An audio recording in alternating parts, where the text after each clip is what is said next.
Hey Artistic fans, my name is Artistic Snivy here, and today I'm going to be reading you the book I have created last night, but it's apparently not finished because I've only finished the prologue. But, birthday countdown, 7 days left until my birthday. Yay! So, I'm going to read you my story here.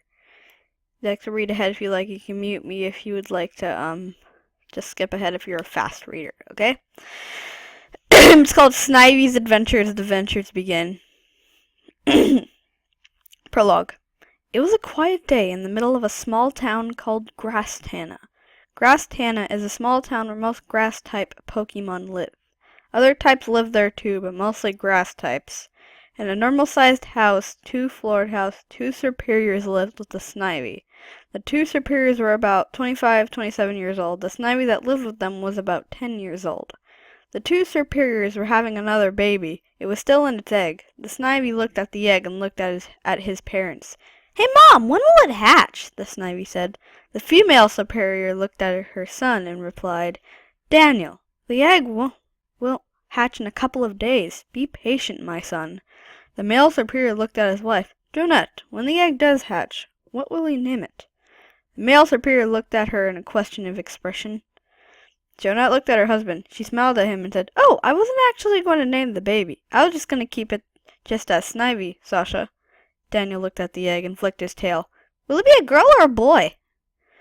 Jonette looked at her son. "Dr. Meowstick says it's going to be a girl. You're going to have a little sister." She smiled at Daniel. Daniel sighed and looked at the ground disappointed. "Man, I wanted a brother. When am I going to get a brother ever?"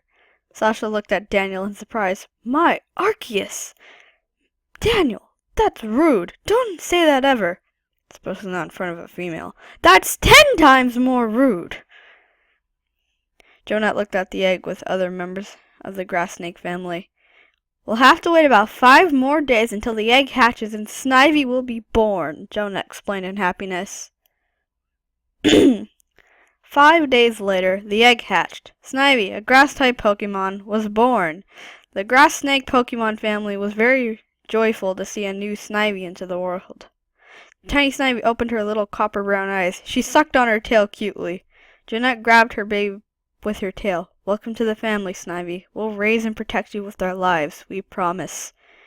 "She has your eyes, and she has a pointy tail like me," Sasha shouted a little with a smirk on his face. Jonette looked at him and shushed him to be quiet. "Honey, be quiet!" The grass snake put her baby down next to an evolution stone, not noticing the dangerous object. "Don't you know this is a hospital? You have to be quiet for other babies around." Sasha looked at her in an angry expression. "Well, how am I supposed to know if there are babies around this room? This hospital is enormous!" As the two superiors fought in anger, they didn't notice Snivy crawling towards the evolution stone right next to her. Daniel saw his sister about to touch the stone. He shouted, "Snivy! Don't touch that!"